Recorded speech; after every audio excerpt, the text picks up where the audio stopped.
retour de notre staff technique.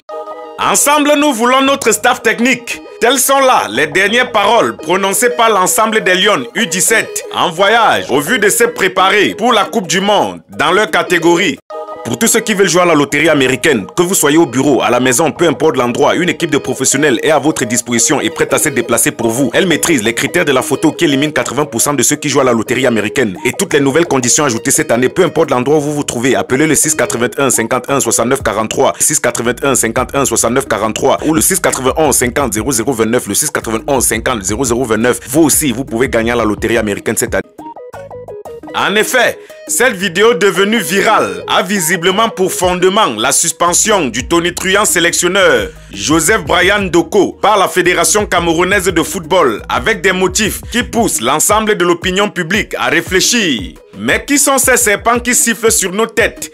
C'est certainement cette question racinienne que s'est posée l'exécutif de la Fédération camerounaise de football au regard de cette vidéo qui désormais divise l'opinion. Et surtout, cela est un énième phénomène après celui de la sortie de minuit comme l'oiseau des Minerves par les Lions indomptables seniors dans un hôtel très connu de la place situé dans la capitale politique du Cameroun. Si certains pensent que le rôle des footballeurs est d'aller courir derrière une balle et de se taire face à des misères qui ne semblent pas dépendre d'eux, d'autres en revanche estiment que le sportif en général et le footballeur en particulier, dans un contexte marqué par le totalitarisme ministério-fédéral, doit être capable, comme le dit Antoine de Saint-Exupéry, je cite, « sentir la honte face à une misère qui ne semble pas dépendre de soi, sentir en posant sa pierre qu'on contribue à bâtir le monde ». Fin de citation. Pour nos amis mototaximens et les bayamselam de nos marchés, ça veut simplement dire que ceux-là pensent que lorsque les footballeurs subissent ce qui ne leur plaît pas, ils doivent gronder si nécessaire. Dans une moindre mesure, ils doivent dénoncer. La problématique flagrante que soulève cette énième vidéo décidément est la suivante. Quel est le véritable rôle du footballeur au Cameroun? Serait-ce une personne qui pratique le football comme métier?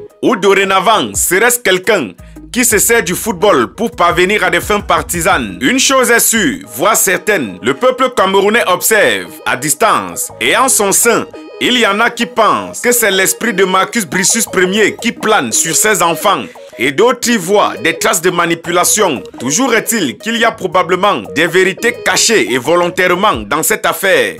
Le coach Brian Doko, dans une récente sortie, a laissé entendre que cela ne resterait pas sans suite. Pour parler, afin que le soudeur du quartier comprenne, le coach Doko a dit que même s'il doit aller en justice pour que la vérité soit rétablie, il va seulement y aller. Une question laconique demeure. Pourquoi cette suspension à cet instant précis de Coupe du Monde? Si vous vous sentez capable de vous prononcer sur cette question, allez-y en commentaire.